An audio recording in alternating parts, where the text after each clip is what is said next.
남편이 출장 갔을 때 에어컨 점검 온 58세 남성. 그 사이에서 생긴 충격적 반전. 넌 그냥 내 인생의 옵션이었어. 35년 동안 저와 같이 살아온 남편의 입에서 나온 말이었습니다. 그 사람에겐 저는 동반자가 아닌 그저 장식품에 지나지 않았나 봐요. 저는 너무 슬펐습니다. 비록 오래되긴 했지만 저와 대화가 끊긴 이유가 이런 생각에서 기인한 게 아닌가 싶었어요.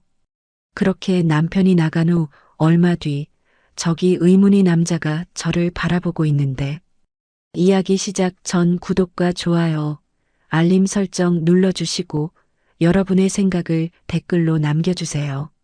제 이름은 윤지혜입니다. 올해 61세죠. 젊었을 때는 중학교에서 미술을 가르쳤어요. 하지만 지금은 그냥 평범한 전업주부로 지내고 있습니다. 남편 정태수와 결혼한 지 벌써 35년이 흘렀어요. 건설회사 임원인 남편은 늘 바쁘다는 핑계로 집에 있는 시간이 거의 없죠. 사실 요즘은 그게 더 편한 것 같아요.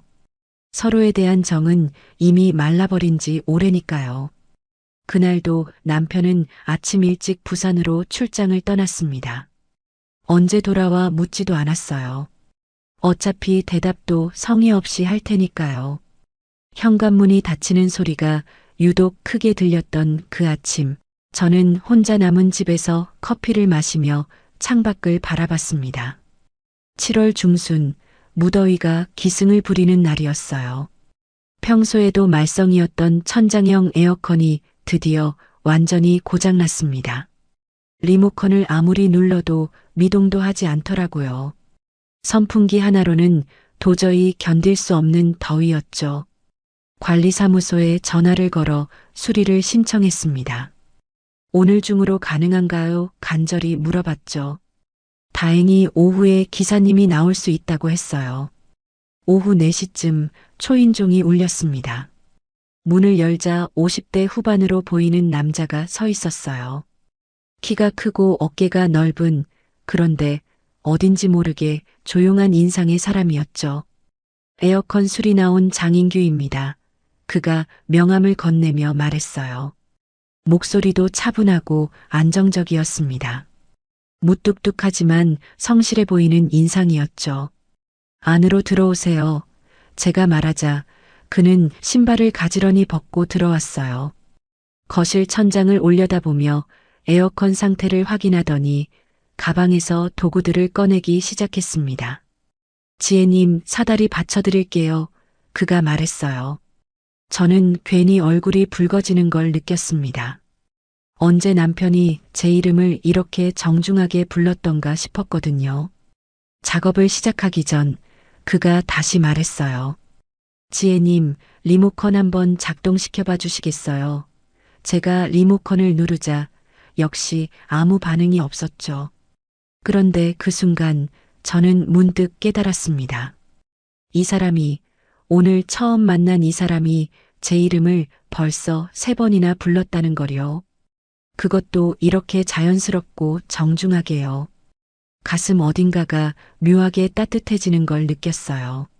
35년 동안 함께 살아온 남편보다 더 정중하게, 더 따뜻하게 제 이름을 불러주는 이 낯선 사람이 신기했습니다. 장인규는 천장 에어컨 커버를 열며 차근차근 점검을 시작했어요. 집중하는 그의 모습을 보니 왠지 마음이 편해졌습니다.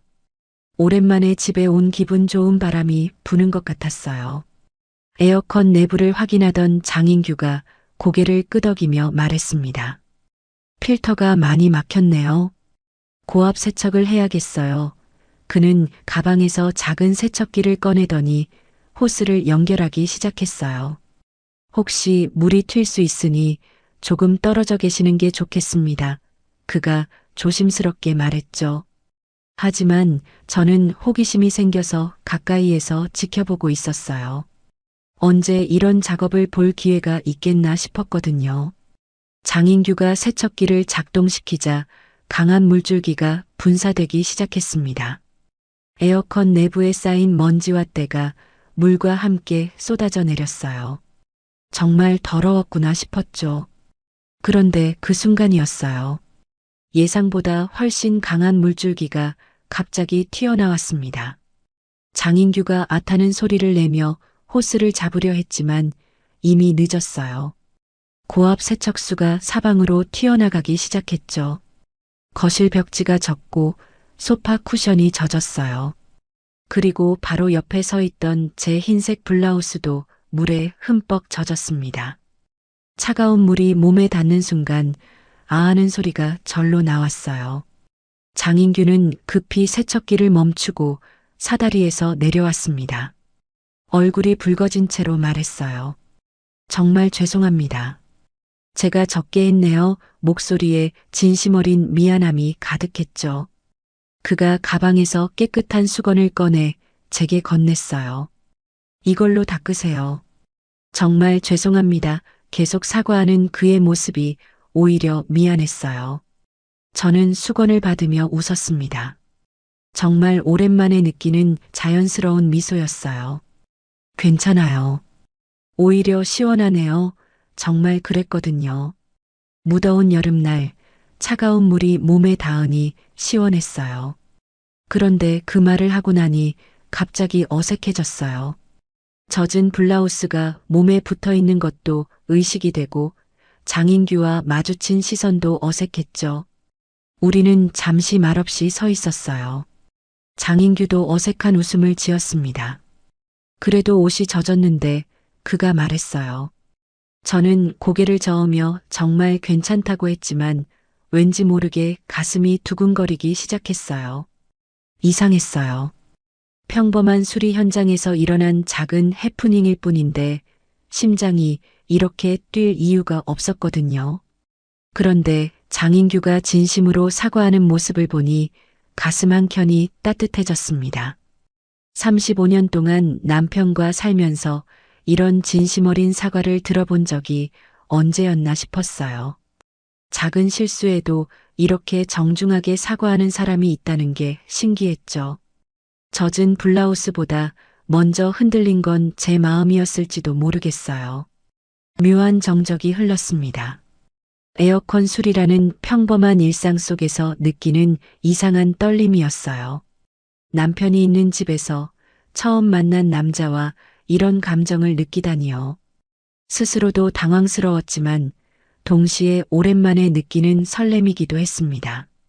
장인규가 에어컨 작업을 마치고 도구들을 정리하기 시작했어요. 1시간 넘게 걸린 작업이었죠. 드디어 시원한 바람이 나오기 시작하니 정말 다행이었습니다. 수고하셨어요. 제가 말하자 장인규는 땀을 닦으며 고개를 끄덕였어요. 여름 더위 속에서 힘든 작업을 해주신 게 고마웠습니다. 잠깐만 기다리세요. 저는 부엌으로 가서 냉장고에서 얼음물을 따랐어요. 시원한 물 한 잔과 깨끗한 수건을 준비해서 거실로 돌아왔죠. 이거라도 드세요. 장인규는 정중하게 고개를 숙이며 받았습니다. 감사합니다. 그의 목소리에는 진심이 담겨 있었어요. 물을 한 모금 마시더니 안도의 표정을 지었죠. 소파에 앉으세요. 제가 말하자 장인규는 잠시 망설이더니 소파 끝자리에 조심스럽게 앉았어요. 저도 그 옆에 앉았습니다. 적당한 거리를 두고요. 갑자기 정적이 흘렀어요. 에어컨 소리만 조용히 들릴 뿐이었죠. 뭔가 말을 해야 할 것 같은데 무슨 말을 해야 할지 모르겠더라고요. 장인규도 물을 마시며 창밖을 바라보고 있었어요. 그런데 그때 장인규가 조심스럽게 입을 열었습니다. 작년 블랙아웃 때도 혼자 계셨죠? 갑작스러운 질문이었어요. 어떻게 그 일을 알았을까 싶었죠. 저는 고개를 끄덕였어요. 그때 정말 죽는 줄 알았어요. 작년 여름 대정전 사태를 떠올리니 지금도 소름이 돋았습니다. 에어컨도 선풍기도 모든 게 멈춰버린 그 밤이요. 남편은 그때도 출장이었어요. 제가 덧붙였죠. 혼자 촛불 켜놓고 밤새 더위와 싸웠거든요. 정말 이대로 죽을 수도 있겠다는 생각이 들었어요. 장인규가 물컵을 내려놓으며 조용히 말했습니다. 그날 저도 혼자였습니다. 그의 목소리에 묘한 쓸쓸함이 배어 있었어요. 맥주 한 캔만 더 마셨으면 아마 못 일어났을 겁니다. 그 말에 가슴이 찡했어요. 똑같은 밤, 똑같은 절망감을 느꼈던 거구나 싶었죠. 저는 장인규를 바라봤습니다. 그도 저를 조용히 바라보고 있었어요. 서로의 외로움이 겹치는 순간이었어요. 말로 표현할 수 없는 묘한 공감대가 형성되는 걸 느꼈습니다.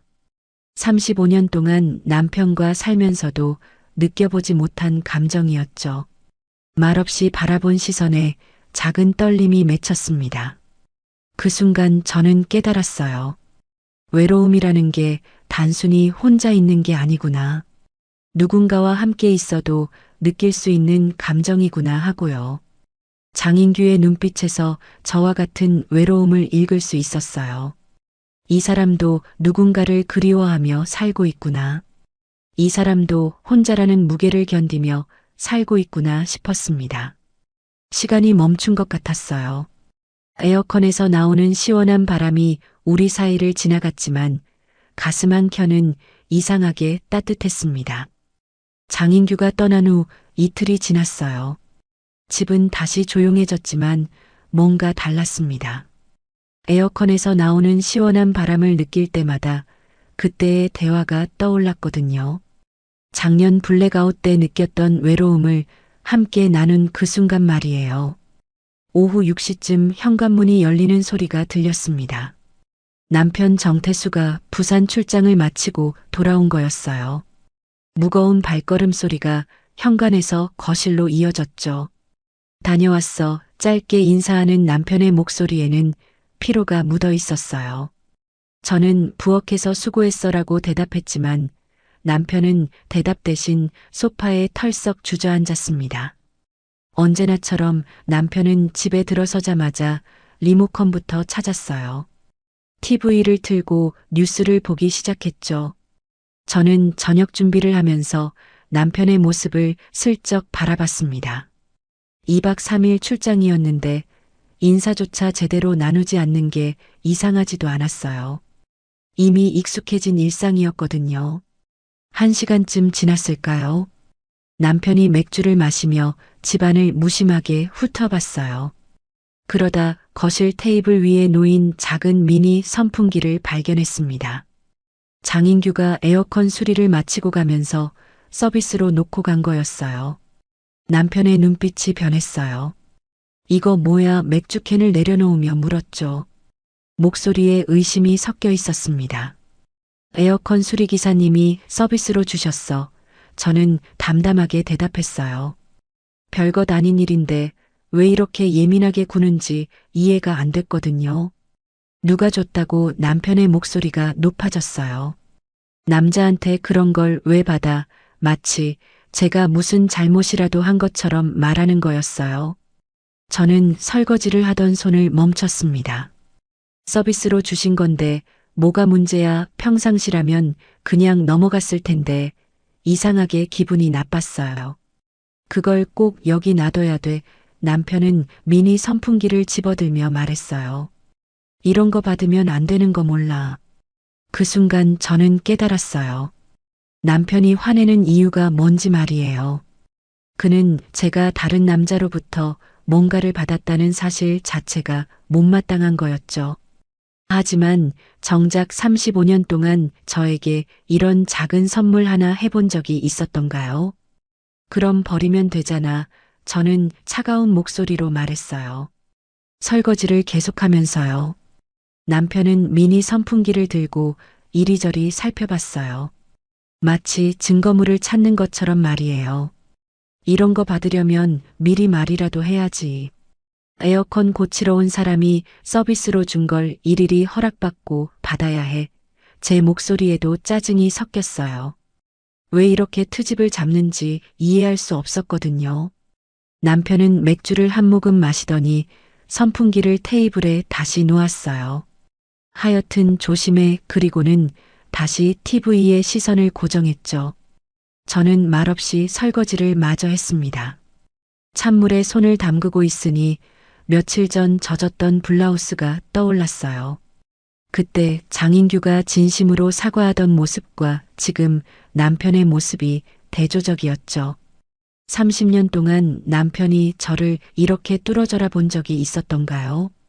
미니 선풍기 하나 때문에 이렇게 예민하게 구는 남편을 보니 씁쓸했어요. 결국 그가 본 건 저 자신이 아니라 저를 감싸는 바람 하나였던 거죠. 그동안 남편은 제가 뭘 하든 관심이 없었어요. 아침에 뭘 먹는지, 낮에 어디를 가는지, 무슨 생각을 하는지 물어본 적이 없었거든요. 그런데 다른 남자가 준 작은 선물 하나에는 이렇게 민감하게 반응하다니요. 저는 행주로 손을 닦으며 생각했어요. 정말 아이러니했어요. 장인규는 하루 만에 제 이름을 3번이나 불렀는데 남편은 며칠 만에 돌아와서도 제 이름을 한 번도 부르지 않았거든요. 그날 밤 침대에 누워서도 잠이 오지 않았어요. 남편은 금세 코를 골기 시작했지만 저는 천장을 바라보며 많은 생각을 했습니다. 이게 정말 부부의 모습인가 싶었어요. 서로에 대한 관심은 없으면서 의심만 하는 관계 말이에요. 미니 선풍기 사건 이후 며칠이 지났어요. 남편과의 관계는 더욱 서먹해졌습니다. 서로 필요한 말만 주고받을 뿐이었죠. 그 작은 선풍기는 결국 창고로 들어갔어요. 남편의 눈에 띄지 않는 곳으로요. 그날 오후 답답한 마음에 단지 내를 산책하기로 했습니다. 요즘 집에만 있으니 숨이 막힐 것 같았거든요. 여름 햇살이 강했지만 바람이 불어서 그나마 견딜만 했어요. 단지 중앙 놀이터 근처에 있는 벤치에 앉아 쉬고 있었습니다. 아이들이 뛰어노는 모습을 보며 멍하니 시간을 보내고 있었죠. 그런데 멀리서 익숙한 뒷모습이 보였어요. 장인규였습니다. 아마 다른 집 수리를 마치고 나오는 것 같았어요. 그는 저를 보지 못한 채 천천히 걸어가고 있었죠. 가슴이 두근거리기 시작했어요. 왜 이렇게 떨리는지 스스로도 당황스러웠습니다. 그때 장인규가 고개를 돌리더니 저를 발견했어요. 잠시 멈칫하더니 조심스럽게 손을 들어 인사했습니다. 저도 어색하게 손을 흔들었죠. 장인규가 천천히 제게 다가왔어요. 안녕하세요. 그의 목소리는 여전히 차분했습니다. 에어컨은 잘 되고 있죠? 네, 덕분에 시원하게 지내고 있어요. 저는 대답했지만 목소리가 떨리는 게 느껴졌어요. 왜 이렇게 긴장이 되는지 모르겠더라고요. 혹시 괜찮으시면 장인규가 벤치를 가리키며 말했어요. 잠시 앉아서 이야기해도 될까요? 저는 고개를 끄덕였어요. 장인규가 제 옆에 앉았습니다. 적당한 거리를 두고요. 갑자기 주변이 조용해진 것 같았어요. 아이들 웃음소리도 바람소리도 멀게 들렸죠. 그날 이후 잘 지내셨어요? 장인규가 조용히 물었습니다. 진심 어린 목소리였어요. 정말 궁금해서 묻는 것 같았죠. 그 순간 제 눈가가 뜨거워지기 시작했어요. 왜 이런 질문에 눈물이 나려고 하는지 모르겠더라고요. 그날 이후 생각이 많아졌어요. 목소리가 떨렸습니다. 장인규는 제 옆모습을 조용히 바라봤어요. 재촉하지도 않고 그냥 기다려줬죠. 그런 그의 모습이 고마웠어요. 어쩌면 내 인생에서 가장 정직한 바람을 느낀 날이었는지도 모르겠어요. 제가 말했습니다. 정말 그랬거든요. 35년 동안 느껴보지 못한 진짜 바람 같은 걸 느꼈달까요? 장인규는 한참을 저를 바라봤어요. 그의 눈빛에서 무언가를 읽을 수 있었습니다. 이해한다는 표정이었죠. 혼자 살아가는 사람들만이 아는 그런 외로운 말이에요. 혼자 지내는 여름이 제일 위험하죠. 장인규가 짧게 말했습니다. 그 말에 가슴이 찡했어요. 정말 그랬거든요. 여름이면 더욱 외로워지는 게 말이에요. 남편이 있어도 혼자예요. 제가 중얼거렸습니다. 스스로도 놀랐어요. 이런 말을 다른 사람에게 하다니요. 하지만 장인규 앞에서는 솔직해지고 싶었어요. 장인규는 고개를 끄덕였어요. 함께 있어도 외로운 게 진짜 외로움이죠. 그의 목소리에도 쓸쓸함이 묻어 있었습니다. 우리는 잠시 말없이 앉아 있었어요. 바람이 불어와 제 머리카락을 흩날렸습니다. 장인규가 그 모습을 조용히 바라보고 있는 게 느껴졌어요. 미안해요. 제가 갑자기 말했습니다. 이상한 얘기를 했네요. 전혀 이상하지 않아요. 장인규가 대답했어요. 저도 같은 생각을 했거든요. 그날 이후로요. 그 말에 가슴이 두근거렸어요. 장인규도 저와 같은 감정을 느꼈다는 뜻이었거든요. 처음 만난 사이인데 이렇게 마음이 통한다는 게 신기했어요. 조심해야겠어요. 제가 말했습니다. 이런 기분이 위험한 거 알거든요. 장인규는 미소를 지었어요. 슬프면서도 따뜻한 미소였죠. 위험한 걸 알면서도 멈출 수 없는 게 사람 마음인 것 같아요. 그때 멀리서 누군가가 제 이름을 부르는 소리가 들렸어요. 단지 내 아는 사람이었죠. 현실로 돌아와야 할 시간이었어요. 저는 자리에서 일어났습니다. 장인규도 따라 일어났어요. 조심히 들어가세요. 그가 말했습니다. 네, 인규 씨도요. 제가 대답했어요. 처음으로 그의 이름을 불렀죠. 그 순간 우리 사이에 묘한 전류가 흘렀습니다. 집으로 돌아가는 길, 제 발걸음은 가벼웠어요. 오랜만에 누군가와 진짜 대화를 나눈 기분이었거든요. 하지만 동시에 조심해야 한다는 생각도 들었어요. 이런 감정이 어디로 흘러갈지 모르니까요. 장인규와 벤치에서 나눈 대화 이후 집안 분위기가 더욱 차가워졌어요. 남편은 점점 더 냉담해졌습니다. 평소에도 말수가 적었지만 이제는 아예 필요한 말조차 하지 않으려 했죠. 제가 조금이라도 외출을 하면 의심의 눈초리로 바라봤어요. 마트에 다녀와도 은행에 다녀와도 마치 무슨 잘못이라도 한 것처럼 쳐다보는 거였어요. 35년 동안 이런 적이 없었는데 갑자기 왜 이러는지 답답했습니다. 그날도 평소처럼 오후에 잠깐 산책을 다녀왔어요. 단지 내를 한 바퀴 돌고 마트에서 저녁 반찬거리를 사온 것뿐이었죠. 1시간 정도의 짧은 외출이었습니다. 집에 들어서니 남편이 거실에 앉아 있었어요. TV를 보고 있는 것 같았지만 제가 들어오는 걸 보고는 곧바로 시선을 돌렸죠. 마치 제가 들어오기를 기다리고 있었던 것처럼요. 다녀왔어요. 인사를 했지만 남편은 대답하지 않았어요. 그냥 무표정하게 저를 바라볼 뿐이었죠. 이상한 분위기였어요. 뭔가 말하고 싶어 하는 것 같은데 입을 열지 않는 거였어요. 저는 냉장고에 장본 것들을 넣기 시작했습니다.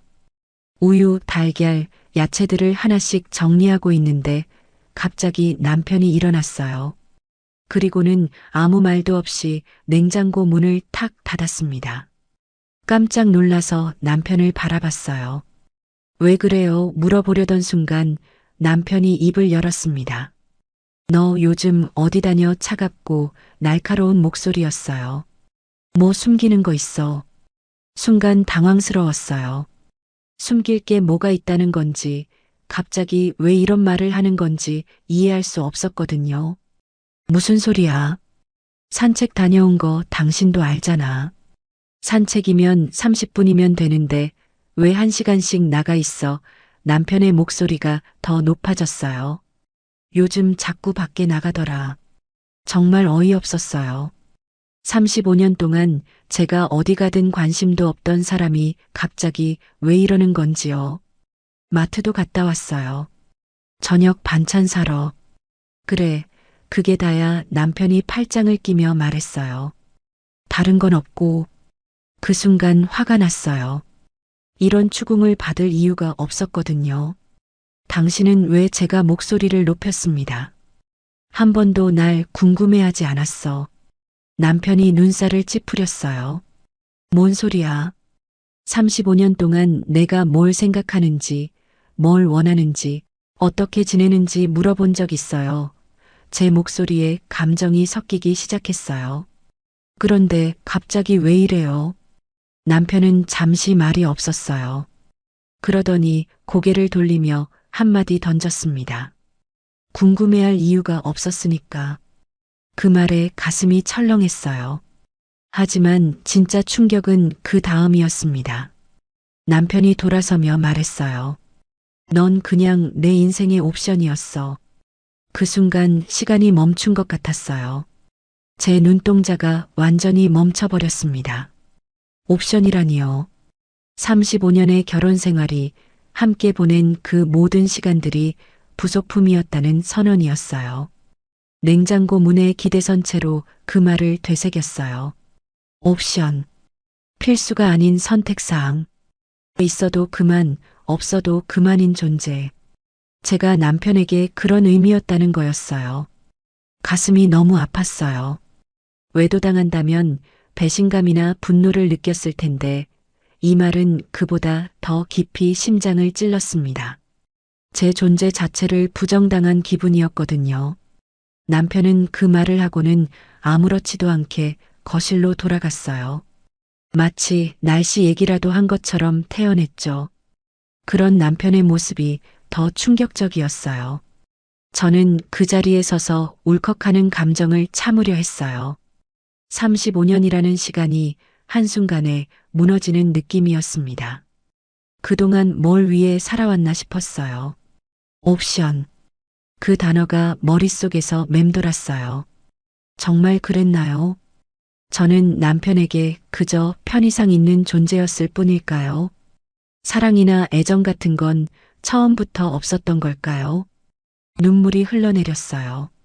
하지만 소리내어 울 수는 없었어요. 남편이 듣고 있으니까요. 그런 모습까지 보이고 싶지 않았거든요. 그날 밤 잠자리에서도 그 말이 계속 맴돌았어요. 넌 그냥 내 인생의 옵션이었어. 얼마나 쉽게, 얼마나 무심하게 던진 말인지 모르겠지만 제게는 35년 인생을 뒤흔드는 한마디였습니다. 옵션이라는 말을 들은 후 며칠 동안 잠을 제대로 못 잤어요. 그 말이 계속 머릿속에서 맴돌았거든요. 정말 제가 남편에게 그런 존재였나 하는 생각에 우울했습니다. 그런데 갑자기 궁금한 게 생겼어요. 제가 정말 옵션이었다면 법적으로는 어떨까 하는 생각이 든 거죠. 35년 동안 함께 모은 재산들, 특히 이 집은 어떻게 되어 있을까요? 남편이 회사에 간 오후 저는 인터넷으로 등기부등본을 떼어봤어요. 우리 집 주소를 입력하고 발급받는 과정이 생각보다 간단했죠. 클릭 몇 번으로 확인할 수 있더라고요. 화면에 뜬 등기부를 보는 순간 숨이 멎는 줄 알았어요. 소유자란에 남편 정태수의 이름이 있었는데 그 아래 새로운 기록이 있었습니다. 증여라고 쓰여 있었어요. 다시 한번 천천히 읽어봤어요. 정태수에서 정태영으로 증여. 정태영은 남편의 형 이름이었습니다. 날짜를 보니 한 달 전이었어요. 제가 모르는 사이에 이 집이 형님께 넘어간 거였죠. 손이 떨렸어요. 35년 동안 제가 살아온 이 집이, 제 모든 추억이 담긴 이 공간이 이제 남의 집이 된 거였어요. 그것도 제가 모르는 사이에요. 이게 말이 돼 혼잣말이 나왔어요. 부부가 함께 산 집인데 일방적으로 증여할 수 있는 건가요? 법적으로 어떻게 되는 건지 몰라도 최소한 상의는 해야 하는 거 아닌가요? 등기부를 프린트해서 책상에 놓고 계속 들여다봤어요. 혹시 제가 잘못 본 건 아닐까 싶어서요. 하지만 아무리 봐도 명확했습니다. 이 집은 이제 형님 소유였어요. 오후 6시쯤 남편이 들어왔어요. 평소처럼 무표정한 얼굴로 거실에 앉더니 TV를 켰죠. 저는 등기부를 들고 남편 앞에 섰습니다. 이게 뭐야 등기부를 내밀며 물었어요. 목소리가 떨리는 걸 느꼈지만 참을 수 없었거든요. 남편이 등기부를 흘끗 보더니 무표정하게 말했어요. 뭐가 어때서? 어째서 형님한테 집을 넘겼어요? 제가 다시 물었죠. 왜 나한테 말도 안 하고? 형 평생 고생했잖아. 남편은 마치 당연한 일인 것처럼 말했어요. 그 정도도 못 해줘. 이건 우리 집이야. 제 목소리가 높아졌어요. 같이 산 집이잖아. 35년 동안 여기서 살았는데 일방적으로 어떻게 이럴 수 있어. 남편이 눈살을 찌푸렸어요. 내 이름으로 된 집이야. 차가운 목소리였죠. 넌 그냥 산 거잖아. 또 그 말이 나왔어요. 그냥 산 거라니요. 35년 동안 이 집을 돌보고 청소하고 가꿔온 게 그냥 산 거라는 건가요? 옵션이었다니까 남편이 덧붙였어요. 그 순간 제 안에서 뭔가 터졌습니다. 30년 동안 이 집이 내 집이 아니었다면 제가 소리쳤어요. 당신은 내 남편이 아니었어. 남편이 놀란 표정을 지었어요. 제가 이렇게 소리치는 걸 처음 봤거든요. 35년 동안 한 번도 큰 소리 낸 적이 없었는데요. 갑자기 왜 이래 남편이 말했지만 저는 멈출 수 없었어요. 당신이 옵션이라고 했잖아요. 눈물이 흘러내렸어요. 그럼 이 집도 옵션이었겠네요. 당신 인생에서 있어도 그만, 없어도 그만인. 뭔 소리야, 남편이 일어섰어요. 그럼 저도 옵션으로 살겠어요. 제가 말했어요. 35년 동안 당신 옆에서 함께 산 거 다 무효라고 생각하고 살겠어요. 방 안이 조용해졌어요. 남편은 뭔가 말하려다가 입을 다물었죠. 제가 이렇게 나올 줄 몰랐던 것 같았어요. 후회하지 마 남편이 마지막으로 던진 말이었어요. 그리고는 방으로 들어가 버렸죠. 저는 거실에 혼자 남아 등기부를 바라봤어요. 한 장의 종이가 35년 결혼 생활을 끝장낸 것 같았습니다. 제 이름이 어디에도 없는 이 집에서 저는 이제 뭘 해야 할까요? 그날 밤 저는 결심했어요. 정말 옵션으로 살 수는 없다고요. 35년 동안 참고 살았지만 이제는 더 이상 참을 수 없었어요. 제 인생을 되찾아야 할 때가 온 것 같았습니다. 이 집이 제 집이 아니라면 남편이 말한 대로 제가 옵션이라면 저에게도 선택권이 있을 테니까요. 그리고 저는 이제 다른 선택을 하고 싶었어요. 이혼 절차는 생각보다 빨리 끝났어요. 남편도 더 이상 붙잡으려 하지 않았거든요. 어쩌면 그에게도 저는 정말 옵션이었나 봅니다. 재산 분할도 복잡하지 않았어요. 애초에 제 이름으로 된 게 별로 없었으니까요. 새로 얻은 자유와 함께 찾아온 건 막막함이었어요.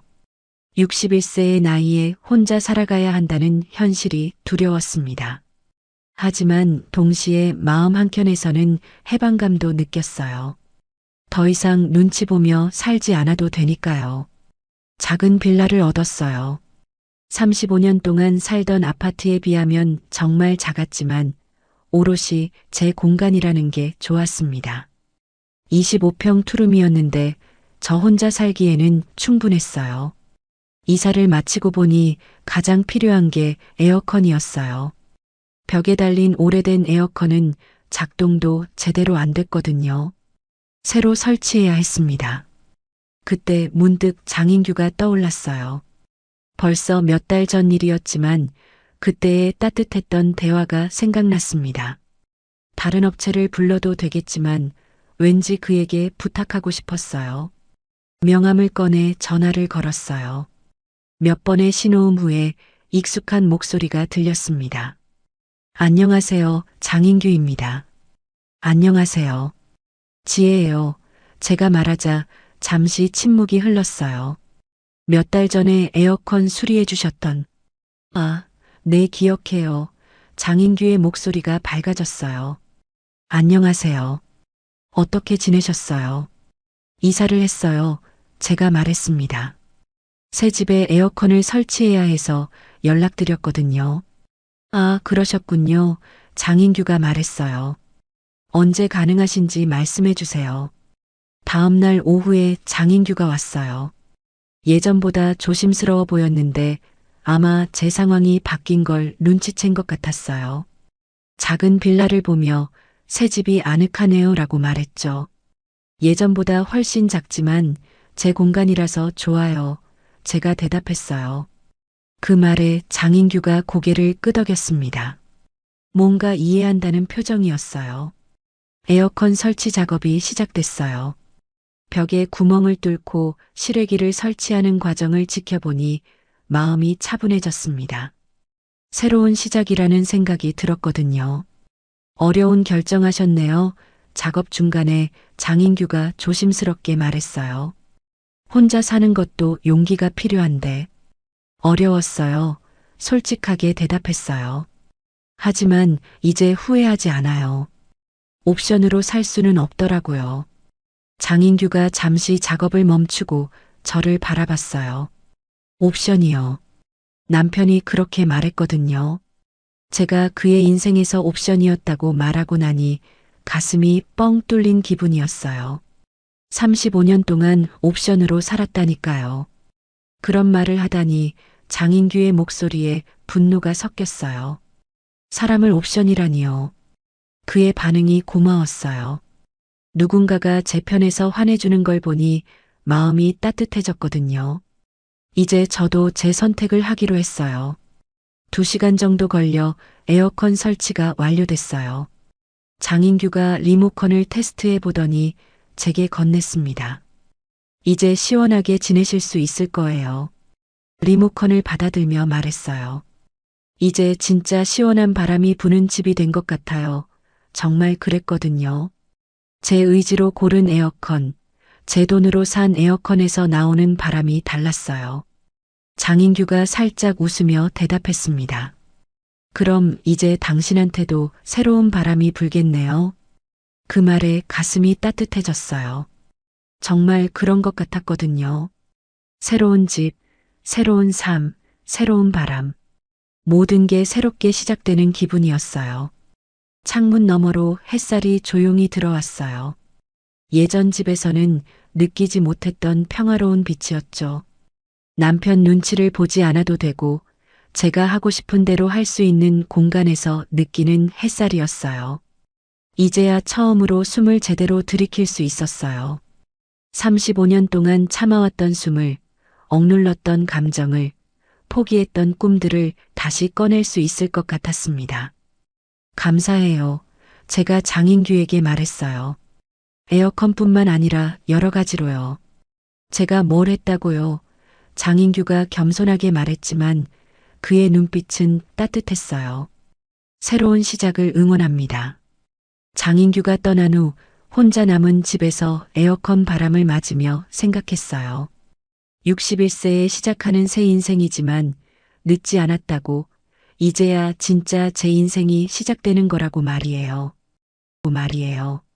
말이에요.